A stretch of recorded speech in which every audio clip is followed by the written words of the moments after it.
Et si, un matin, un missile surgissait sans avertir, impossible à tracer, impossible à stopper? Et si, en une fraction de seconde, toutes les règles du jeu nucléaire en Europe explosaient? Ce cauchemar, longtemps relégué aux simulations de guerre et aux débats d'experts, est devenu réalité en octobre 2025 à Dnipro, en Ukraine. Une déflagration secoue la ville, une onde de choc balaie la routine. Mais cette fois, ce n'est pas un simple bombardement. C'est le premier tir opérationnel du 9M-229 Iskander-K, un missile russe de portée intermédiaire, conçu pour frapper vite, loin et potentiellement avec une ogive nucléaire.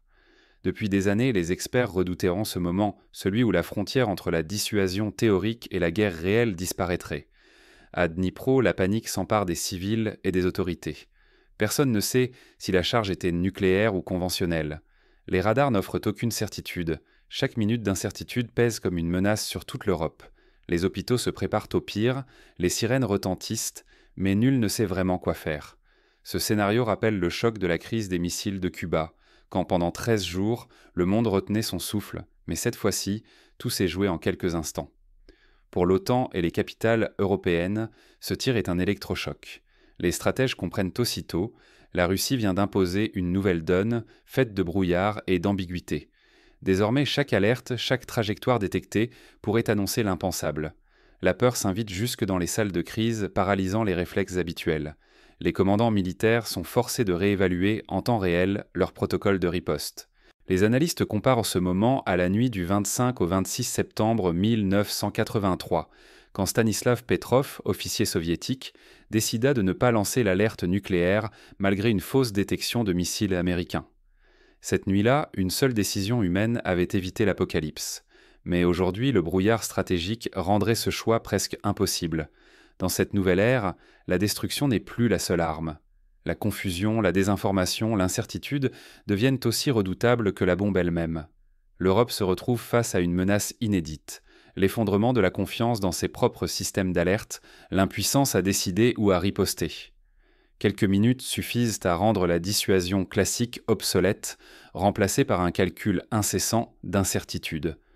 Comment en est-on arrivé là? Pour comprendre la portée de ce séisme stratégique, il faut remonter à l'histoire de ces armes et au lent effondrement des logiques de désescalade qui assuraient, jusqu'ici, la sécurité du continent. La genèse de cette crise remonte à la fin des traités sur les armes intermédiaires et à la modernisation des arsenaux. Pour comprendre l'ampleur du bouleversement, il faut revenir sur plusieurs décennies d'escalade silencieuse. Dans les années 80, lors de la crise des euromissiles, l'Europe avait déjà été le théâtre d'une confrontation d'armes à portée intermédiaire. Les SS-20 soviétiques faisaient en face aux Pershing II américains. La peur était alors palpable, mais elle était encadrée par des règles, des traités, des lignes rouges claires. Aujourd'hui, ces garde-fous ont disparu. Ce missile n'est pas le fruit du hasard. Il incarne l'aboutissement d'une trahison géopolitique et la relance d'une course technologique mortifère. Il est le produit de décennies de méfiance croissante, d'accusations croisées et d'une lente érosion de la confiance entre les grandes puissances. Pour mesurer l'impact du premier tir réel de la 9M729 Iskander-K, il faut remonter à une date charnière, la signature du traité INF en 1987. Cet accord historique, scellé entre Washington et Moscou, interdisait toutes les armes nucléaires et conventionnelles terrestres d'une portée comprise entre 500 et 5500 km. Ce texte était la clé de voûte de la sécurité européenne, un rempart contre la tentation d'une guerre éclair sur le vieux continent. Grâce à ce traité, des milliers de missiles ont été démantelés. L'Europe pouvait alors rêver d'une paix durable, protégée par la promesse que nul ne pourrait la prendre en otage d'un tir imprévisible. Mais en moins d'une génération, ce rempart a volé en éclats.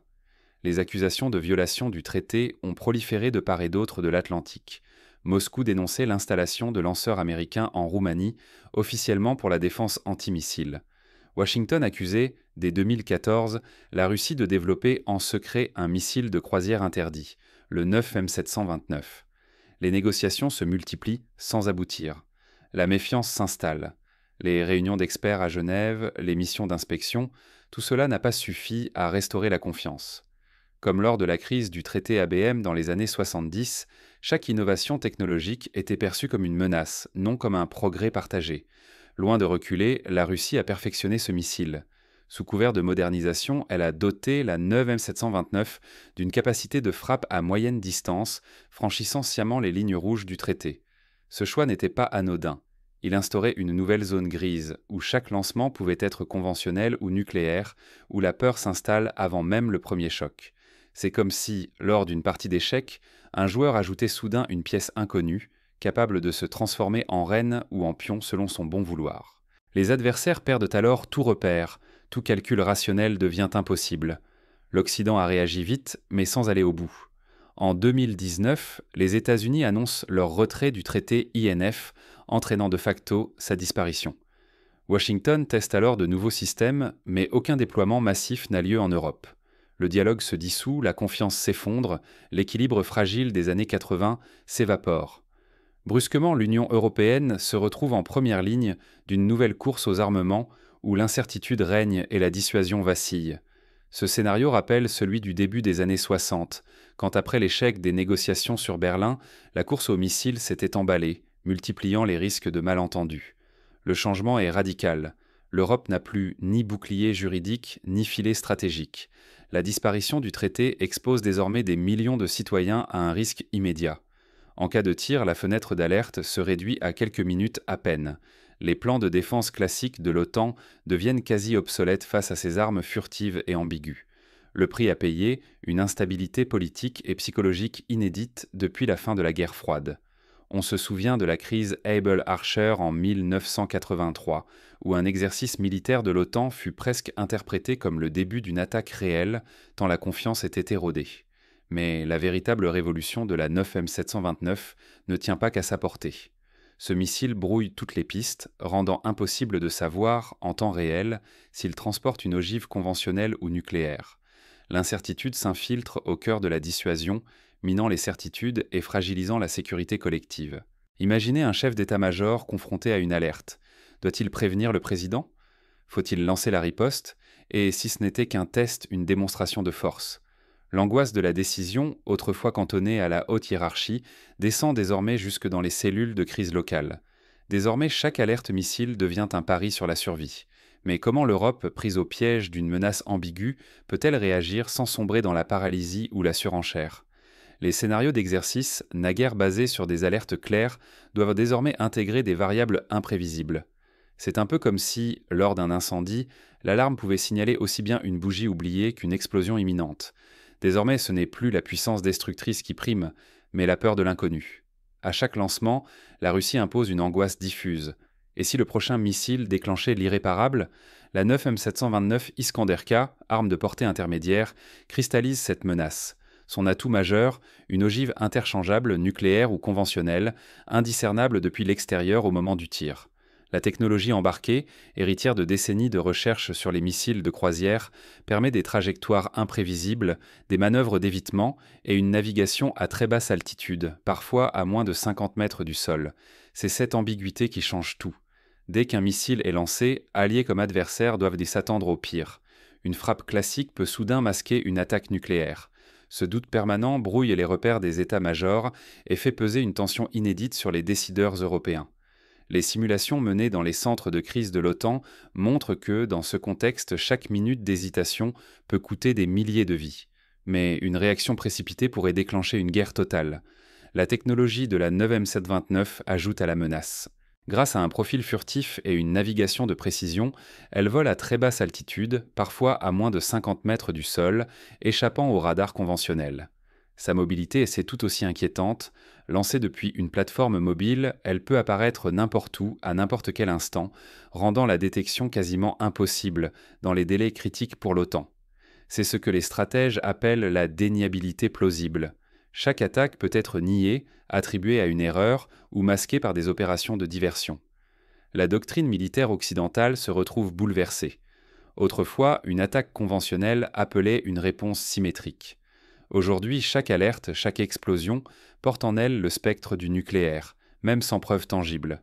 Ce brouillard stratégique exerce une pression inédite sur les autorités civiles et militaires qui doivent décider dans l'incertitude permanente. Les manuels de gestion de crise, rédigés à la lumière de la guerre froide, deviennent obsolètes.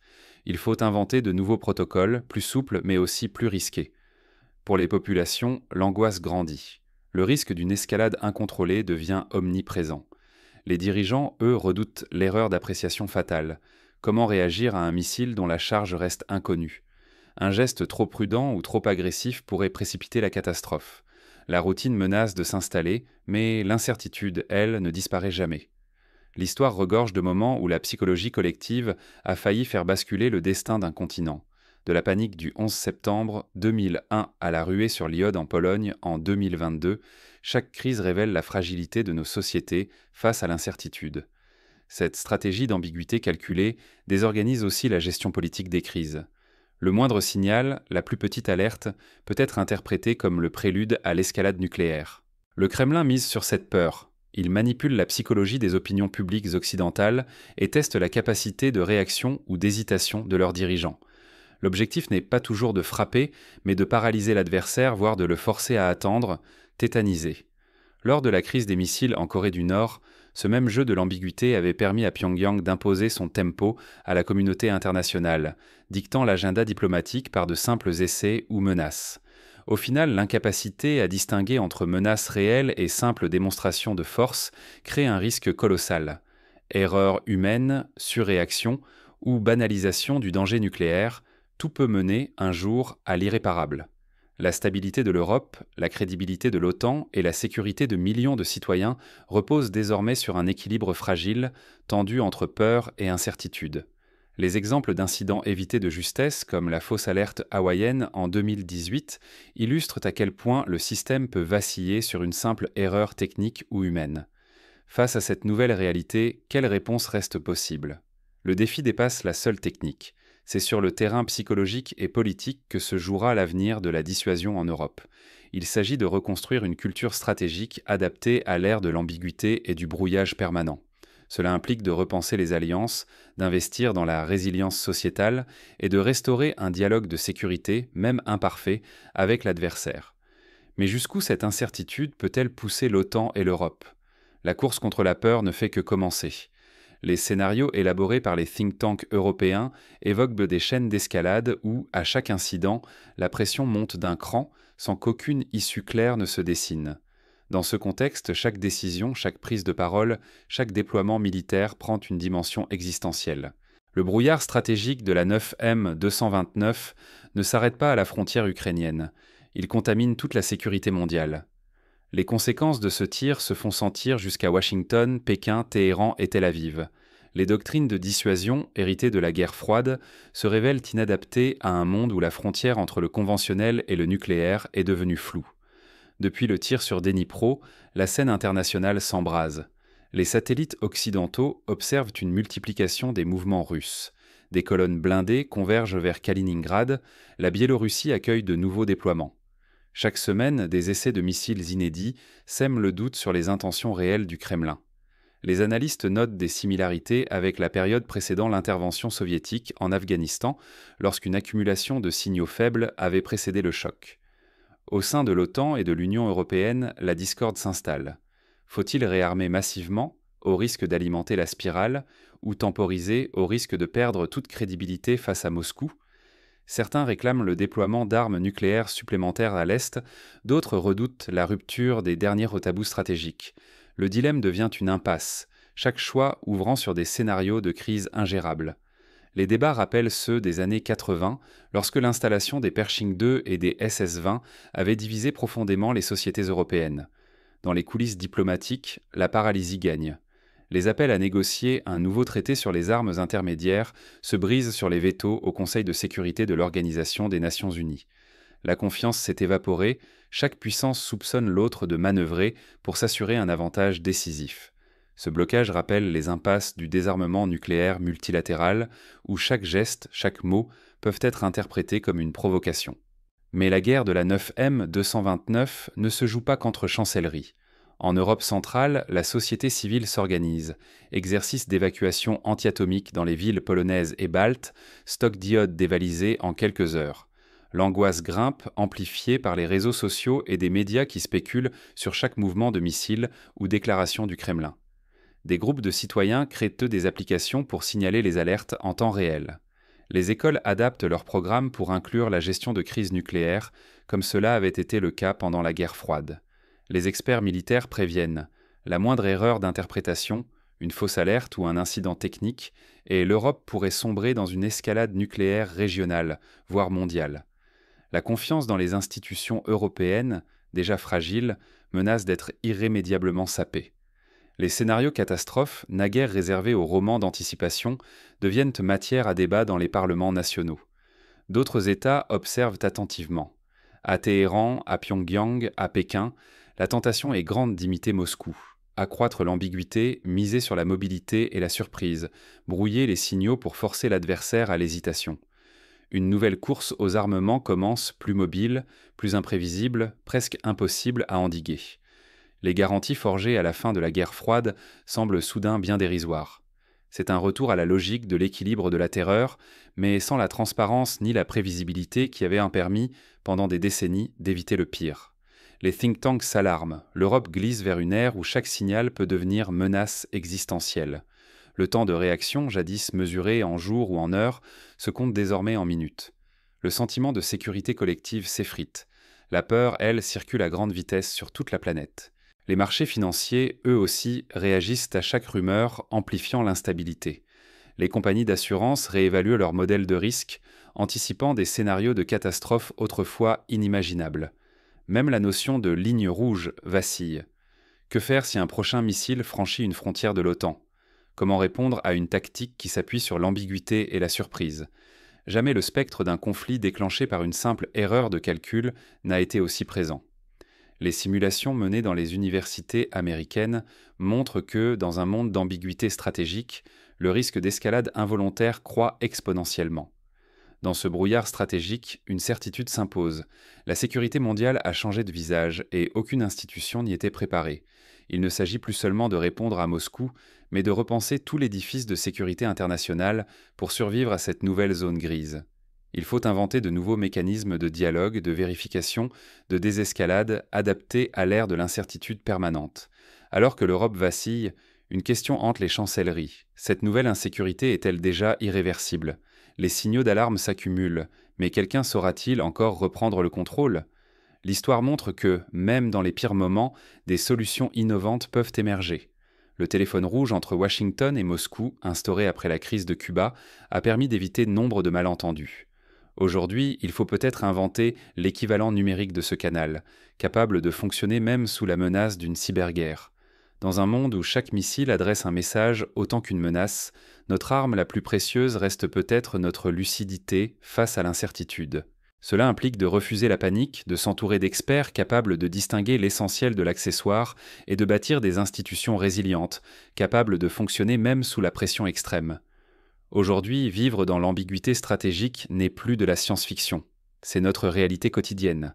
L'accumulation de signaux contradictoires rend obsolètes les réflexes hérités de la guerre froide. Désormais, il faut apprendre à naviguer dans un brouillard où le vrai et le faux s'entrelacent à chaque instant. Les exercices de simulation, naguère réservés aux militaires, devraient s'étendre aux décideurs politiques, aux journalistes, voire aux citoyens. C'est ainsi que l'on prépare une société à l'incertitude. Le premier défi consiste à transformer notre culture stratégique. L'éducation des citoyens, des décideurs et des journalistes devient prioritaire. Il ne s'agit plus seulement d'informer, mais de former à l'esprit critique, à la vérification rigoureuse des faits et à la résistance face à l'intoxication. Pour ne pas succomber à la peur, il est essentiel de décrypter la logique adverse et d'identifier les pièges de la manipulation psychologique.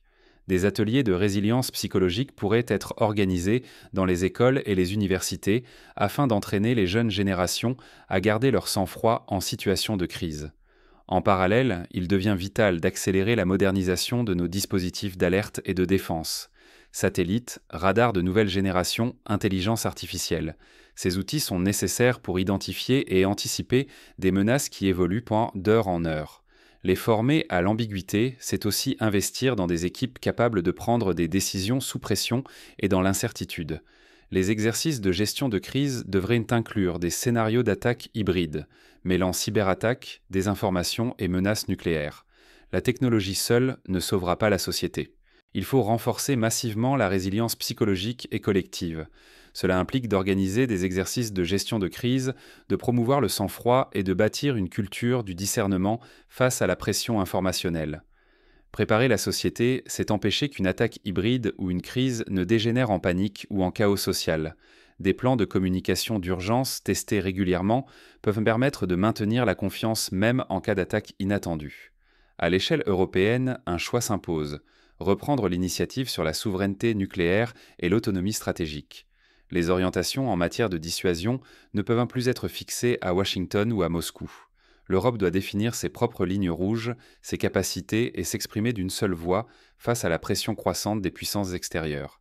Cela signifie investir dans des capacités de renseignement communes, renforcer la coopération industrielle et développer une doctrine européenne de riposte graduée. Dans cette brume stratégique, il faut imaginer des mécanismes de désescalade crédibles. Même sans manuel tout fait, il reste possible d'établir des signaux clairs, des canaux de communication d'urgence et des routines diplomatiques pour éviter le pire. L'incertitude ne doit pas conduire à la perte de contrôle. Les expériences du passé, comme les accords de réduction des risques signés durant la détente, montrent qu'il est possible de fixer des règles, même minimales, pour limiter les dangers. Enfin, il serait suicidaire de renoncer au contrôle des armements. Le contexte n'a jamais été aussi tendu depuis la disparition du traité sur les forces nucléaires intermédiaires. Pourtant, chaque progrès en transparence, en vérification et en dialogue réduit le risque d'escalade accidentelle. Accepter la prolifération, c'est consentir à une spirale où la peur devient la seule boussole. Relancer des négociations, même partielles, sur la limitation des armes à double capacité pourrait restaurer une part de confiance indispensable. Fermer les yeux sur cette nouvelle réalité ouvrirait la voie à toutes les manipulations et à une défiance généralisée, avec des conséquences économiques et humaines potentiellement catastrophiques. Notre sécurité ne dépend plus uniquement de nos arsenaux ou de nos alliances, mais de notre capacité collective à penser et à agir avec lucidité, même au cœur de l'incertitude. Les pays nordiques, par exemple, organisent régulièrement des exercices de total defense impliquant la population, les entreprises et les institutions pour renforcer la cohésion face à la menace. Au fond, la question n'est plus seulement militaire ou technique, mais existentielle. Comment garantir notre sécurité quand l'incertitude elle-même devient une arme? C'est le défi du siècle, celui qui déterminera si l'Europe reste un acteur de son destin ou devient le terrain de jeu des puissances extérieures. Mais la rupture ne s'arrête pas là. L'usage du missile Iskander-K change la donne pour toute l'Europe. Un seul tir suffit à bouleverser l'équilibre de la dissuasion et à exposer des millions de vies à des risques que l'on croyait maîtrisés. Ce nouveau paradigme stratégique exige une révolution dans nos mentalités, nos institutions et nos pratiques. La véritable force d'une société ne se jauge pas à la puissance de ses armes, mais à sa capacité à refuser la peur comme moteur politique. Les sociétés qui cèdent à la panique deviennent vulnérables aux manipulations, aux divisions internes et aux dérives autoritaires. À l'inverse, celles qui cultivent la lucidité, la solidarité et l'esprit critique deviennent plus résilientes et plus aptes à affronter l'incertitude. L'Europe vient de franchir un seuil.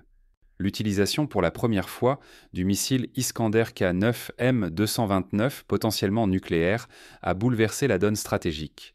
Désormais, chaque alerte, chaque exercice militaire, chaque discours officiel résonne dans l'ombre d'un doute nouveau. Est-ce un avertissement ou le prélude à l'irréversible? Cette incertitude n'est pas un accident. C'est une stratégie mûrement réfléchie, un piège psychologique qui ne fonctionne que si nous acceptons de vivre sous la pression permanente de la peur. Mais la peur, lorsqu'elle s'installe, paralyse la réflexion, étrangle le débat public et ronge doucement notre capacité à décider de l'avenir de l'Europe. L'histoire regorge d'exemples où la peur a conduit à des catastrophes évitables. La fuite de la population berlinoise lors du blocus de 1948, la panique lors de la crise de Suez en 1956, ou encore le chaos dans les Balkans dans les années 90. Aujourd'hui, la sécurité ne se résume plus à des armes ou des traités. Elle se joue dans notre aptitude à comprendre, à dialoguer, à choisir sans céder à la panique. Ce qui se joue n'est pas seulement la stabilité de nos frontières ou la crédibilité de l'Alliance atlantique. Ce qui est en question, c'est notre droit fondamental à penser et à décider, ensemble. La démocratie, dans ce contexte, devient une arme de résilience massive. Elle permet de débattre, de confronter les points de vue, d'élaborer des réponses collectives. Se soustraire à la fatalité de la peur, c'est s'armer d'un esprit critique. Cela commence par s'informer au plus près des faits, par refuser les récits simplistes et par nourrir le débat citoyen. Tant que nous restons lucides, solidaires et exigeants, même la menace la plus sophistiquée perd de sa force psychologique. Les sociétés qui résistent sont celles qui savent transformer l'incertitude en moteur de réflexion, en source d'innovation, et non en obstacle infranchissable. Nous sommes à la croisée des chemins. Notre avenir, la paix intérieure de millions d'Européens, la stabilité d'un continent en dépendent. Céder à la passivité face à l'ambiguïté stratégique, c'est nourrir l'instabilité. À l'inverse, refuser la peur comme argument politique, c'est déjà résister. Les choix que nous faisons aujourd'hui détermineront si, demain, l'Europe sera capable de protéger ses citoyens ou si elle deviendra le jouet des crises extérieures. Chacun porte une part de responsabilité, comprendre, questionner, débattre autour de soi et exiger des dirigeants des réponses à la hauteur des défis. La sécurité n'est jamais acquise. Elle s'entretient chaque jour par l'action citoyenne et la vigilance démocratique. Des initiatives locales, comme les forums de débat sur la sécurité ou les collectifs de veille citoyenne, peuvent compléter l'action des institutions. Ce moment charnière nous engage tous. Ne laissons pas la peur écrire notre histoire. Transformons l'incertitude en moteur de réflexion et en ferment de solidarité. Jamais en verrou mental au service des stratèges de la confusion. C'est ainsi que nous pourrons, ensemble, bâtir une Europe plus forte, plus solidaire et plus résiliente, capable d'affronter les défis du XXIe siècle sans céder à la tentation du repli ou de la résignation. Demain reste à inventer. Refusons la résignation. Entretenons le débat. Faisons de la lucidité, ensemble, notre première ligne de défense.